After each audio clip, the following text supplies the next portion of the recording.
think it's this childhood to make you feel what you are, or make you be what you are. Probably 7, 8, 9 years old, I start to play in home, in the street, with my colleagues, with my friends. And I think this is where everything starts. I moved with 11 years old from Madeira to Lisbon, which is, it's hard to left my family in Madeira to follow my dream in Lisbon without your family, with 11 years old. My mom and my dad always support me to say, listen, Cristiano, if you want to follow your dream, will be hard for us, will be hard for you, but we give you opportunity. And I left. I think I did conscious decision. I don't regret. We possibly can. You only live once, so do what you feel passionate about. Don't be afraid to fail big, to dream big. But remember, dreams without goals are just... Imagine that you're in a movie, and imagine the movie begins now, and you're the hero of the movie. Yeah. What would that guy do? Yeah. What would that guy do right now? Yeah. Because you are. Love that frame. It's like, okay, boom, now you're present in your movie. What would that guy do? It's like, you're living. That's it. Period.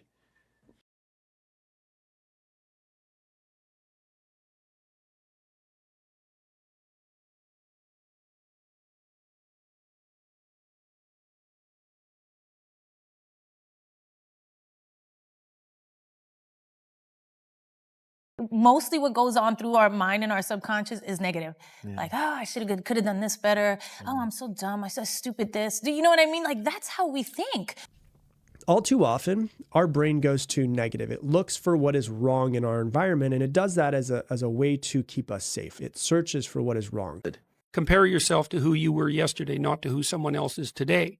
Yes. Because you need to have a hierarchy of improvement. You need to be aiming for something. And that means you're going to be lesser than people who've already attained along that dimension. Yes. And that can give rise to envy. So the question is, who should you defeat in the final analysis? And the answer is you should defeat your former self. You should be constantly trying to do that. So read all you can about your field. Subscribe to the executive book clubs and book summaries. Build your own library of important books in your field. Never be cheap about your education. The best investment you ever make in your life is back into yourself. In fact, if you make a decision today to invest 3% of your annual income back into yourself, back into your own personal and professional development, within a year or two, you'll probably never have to worry about money again. This has been true for me, and it's been true for thousands of people who've reported back to me after going through my seminars the profound effect of investing 3% of your income in yourself. Here's the results. You'll get $10, $20, $30, $50 back to your income for every dollar you invest in yourself and becoming better at what you do. You got to forgive yourself.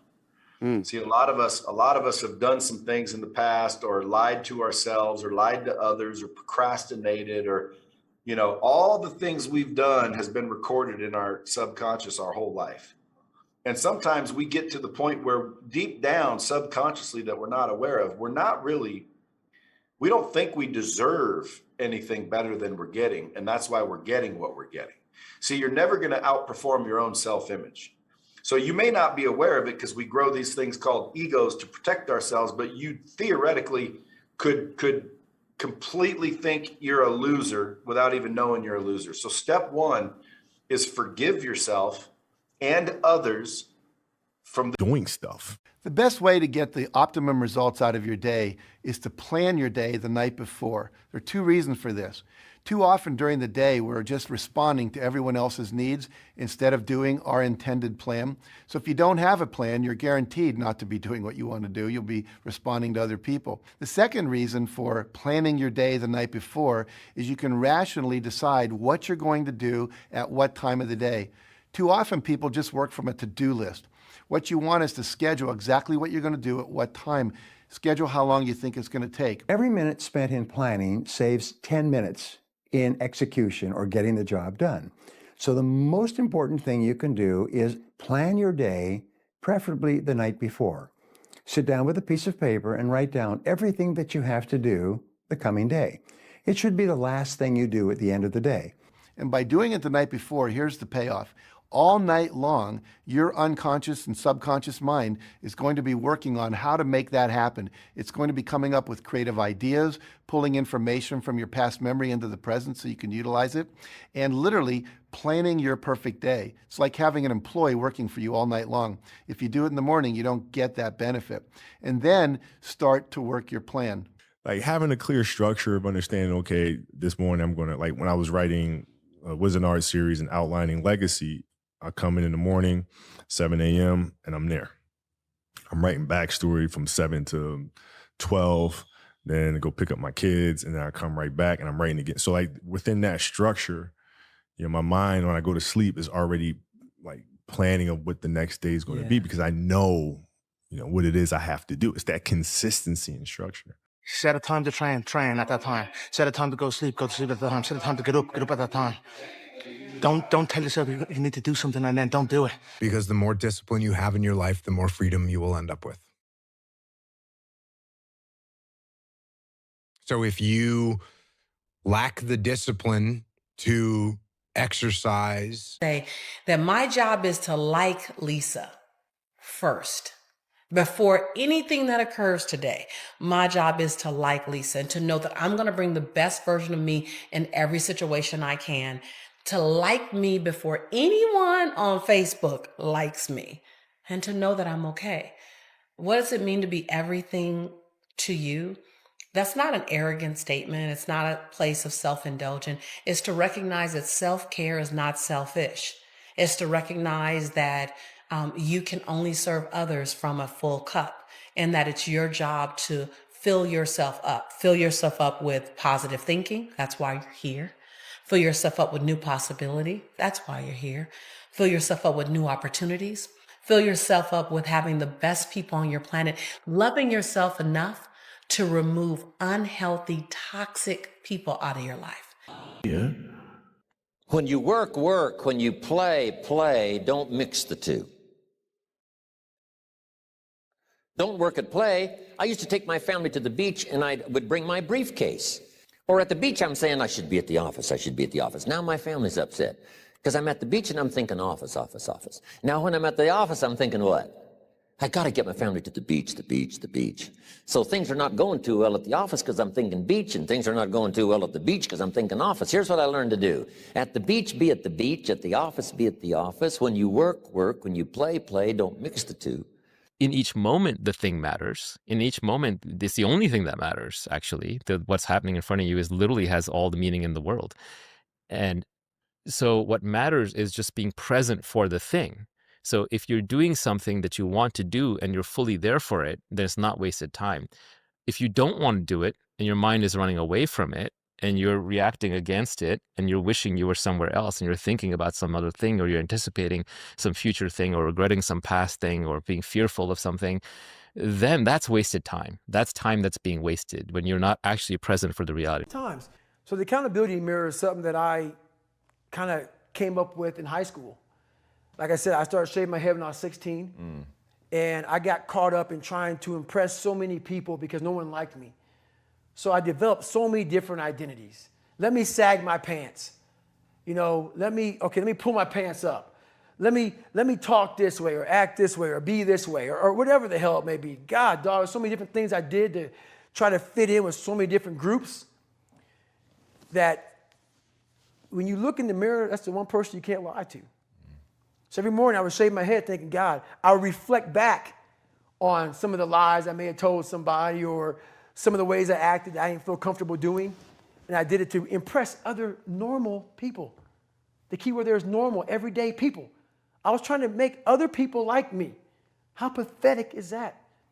So this mirror would always tell me, my reflection would say, God, you are a pathetic man. So I would just start having myself accountable. How did I attack today? How did I attack yesterday? And if I didn't do something I was proud of, I would write down a sticky note and I would fix it. So then my senior year in high school, it was a totally different David Goggins.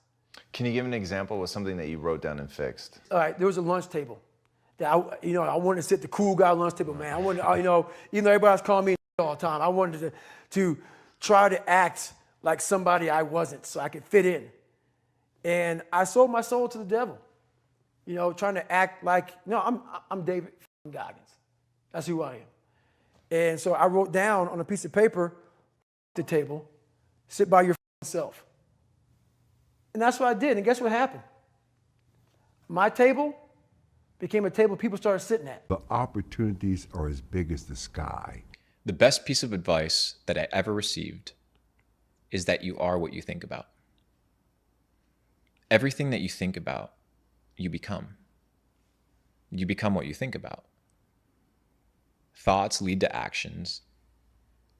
Actions lead to behaviors. Behaviors leads to lifestyle. Lifestyle determines your destiny. So everything begins in the mind. If you can control and wield your mind, you can very much determine your destiny. If you can determine that regardless of what your mind says, you will go to the gym, you will develop a physique unlike 99% of society. If you decide to work on your business and you decide and you commit and you determine your mindset and you wield it, you can become successful. If you determine to be a studious individual and knowledgeable, you will be knowledgeable. If you determine to be rich, you'll be rich. Everything is ass up. Awaken the beast inside. It's time to take it to another level. It's game on. It's focus. It's go season. Take advantage of the access and the resources that you have in your country and your community. You got a problem with your life. You got a problem with your environment. Do something about it. Playing out the fear, Layla says this, and I love it, but that fear is a mile wide and an inch deep. And so it looks like this ocean that you're going to step into and drown.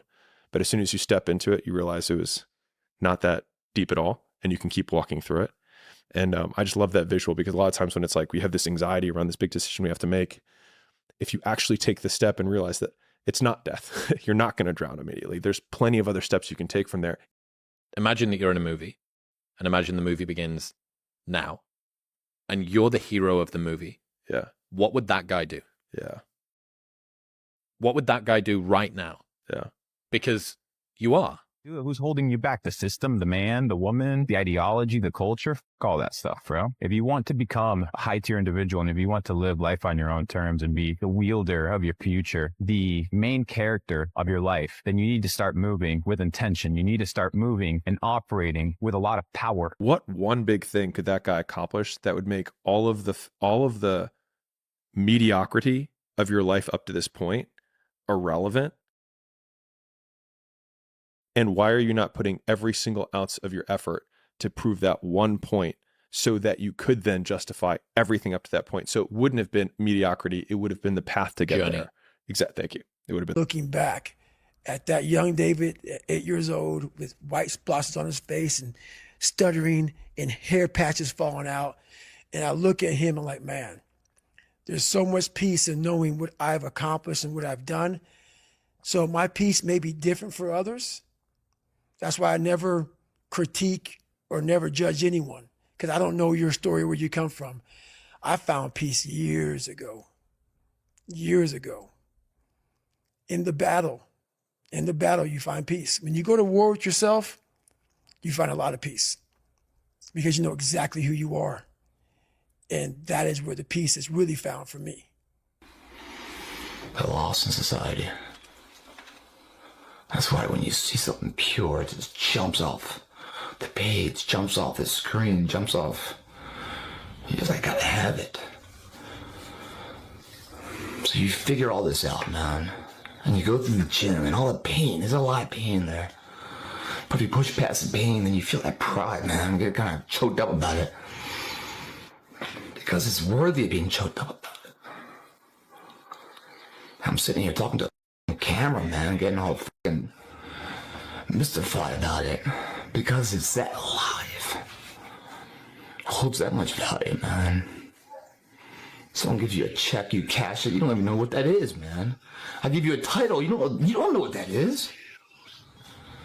It's not until you've earned that and you understand the value of it, man. Ranger school, man, it wasn't about becoming a ranger. That got me to start the course because I respected the elite brotherhood there.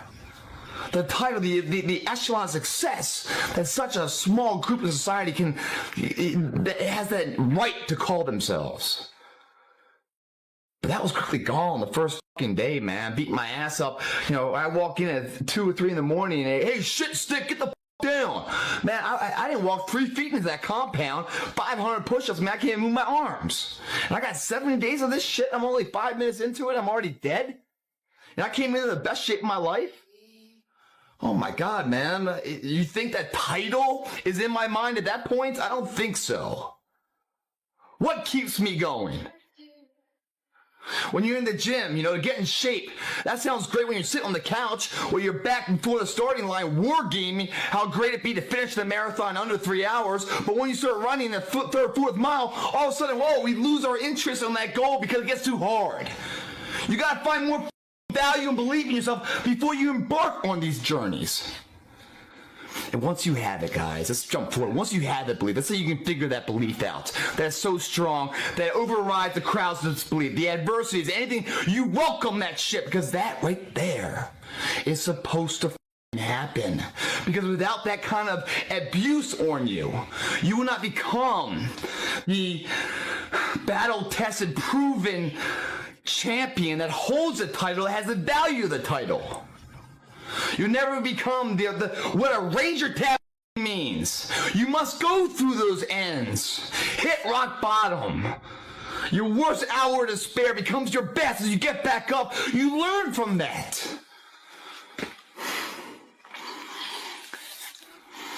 And then you continue to put one foot in front of the other. But it's not work, it's love. Because what you're going for is what you believe. And I created my website because the world and what I knew in fitness when I first started out and when I started to make this site was missing a fundamental echelon of truth. I got so sick of the magazines and the supplement companies and the products just selling to your lethargic nature, saying there's a quicker fix to something. You don't have to go through all that pain and learn so much. We'll give you the results right now. Those results don't have any value. They will never last. I got so fed up with it. That was the value that I wanted to replace. I wanted to put in society the void that was going to be filled. I developed a website for that, to get the truth out there. The truth that I walked. I've been up, I've been down, I've been shit on all the time. Still here. Judge me.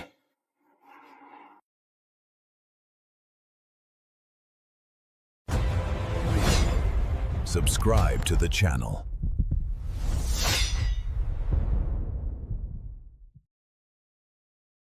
So let me ask a question. What kind of seed is in you? See, I believe part of our responsibility in life is to find out who we are. And I believe you were intentionally created for a myriad of purposes. There are many things we can do with our lives. And I think it's our job to find out what those things are and to do them as well as we can. And then when I started paying attention to my thoughts and changing them and saying, you know what, thank you for sharing that, brain or spirit or whatever's going on in there, but you know what, I am doing good. I am better. I am trying, you know, and redirecting those thoughts to be more positive thoughts and affirmations. You did some things that you... Show me your friends and I'll show you your future. That's one of your top It is. 3 pieces. Show me your friends and I'll show you your future. You want to know why you're all up? Just look at the bums you hang around with. Who are you hanging out with? Do they make you feel good and motivated or drained and maybe a little sick? Listen, if you want to catch the flu, what do? You hang out with somebody with the flu. Well, if you want to catch a happy, optimistic attitude about life, then you got to hang around people with happy, optimistic attitudes about life so you can catch it. Who are you hanging out with? Who are your best friends? You want to know the definition of a best friend? It should be someone who brings the best out of you. There's a quote that I've fallen in love with The magic you are looking for is in the work you're avoiding. Fuck, dude. The magic you are looking for is in the work you're avoiding. And every single time that there is something in front of me that I feel like things aren't coming my way sufficiently quickly, I'm not making the progress that I want, it's because I'm dicking about over here and there is a large frog in front of me that I need to eat. I need to spend another half day reading a book. I need to spend some more time researching online and upping my skills in this particular area in front of you. Present moment is truly all we ever are able to experience. The truth is you can't actually live in the past or in the future. Those are just constructs of your mind. The only time you're ever able to experience your life is right now in this present moment.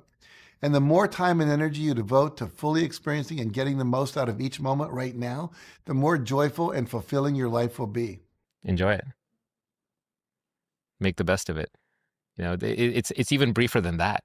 Each moment just disappears. It's gone. There's only a present moment and it's gone instantly. So if you're not there for it, if you're stressed out or you're anxious or you're thinking about something else, you missed it. So any moment when you're not in that moment, you are dead to that moment. We need to search for what is right. We need to search for what we can be grateful for. And so what we need to do is we need to find 3 things that we're grateful for early in the morning, not late at night, but early in the morning when your brain is still kind of waking up, it's still kind of in theta state, because theta is the most programmable state that you can be in. And so a simple exercise like this can just help shift your focus from what's wrong in your life to what's going right, or what you can be proud of, or what you can find that's good. Where you are in life right now is exactly where you chose to be, whether you believe it or not, whether you accept it or not. That is the reality of the situation. There's a plethora of opportunity, access, and information out there for you to become successful, for you to build the life that you want. But the truth is that you don't think it's possible and that you're comfortable with the life that you have. Therefore, you live and operate accordingly. So where you are right now in life, whether you believe it or not, is where you chose to be. And that is the truth. So ladies and gentlemen, where do you want to be? That is the question. You do realize that this could be the year that you change your life if you just lock in? A whole 365 days ago, day in and day out towards your goals with no distractions. We ain't hearing the excuses no more. Your future is tired of that. 2024 should be an apology toward all the BS that you did last year. Lock in and change your life. Like your life depends on it. Because it do. Natural law is something that everybody has to abide by, like the law of gravity. Whether you believe in it or not, it exists. And if you don't believe in it, it doesn't matter. Just jump off of a building and you'll realize that it's real. There's other natural laws, like the law of cause and effect. For every action, there's an equal and opposite reaction, the second law of thermodynamics. So we understand that for everything we input, there's going to be an equal and opposite reaction to that input. So what people focus on is they focus on the output instead of the input. So you can't control when you're going to become a millionaire. That's the output. People are focused on the output. They're focused on the reaction. They can't control the reaction. All they can focus on is the action. So for every action, there's an equal and opposite reaction. So what are the actions that you have to input in order to make $1 million? Do you know them? Well, no, I don't know them. Okay, well, how many millionaires do you know? And how many millionaires have you gone into and asked them what is the input for them to make $1 million? We're up here because... Subscribe to the channel.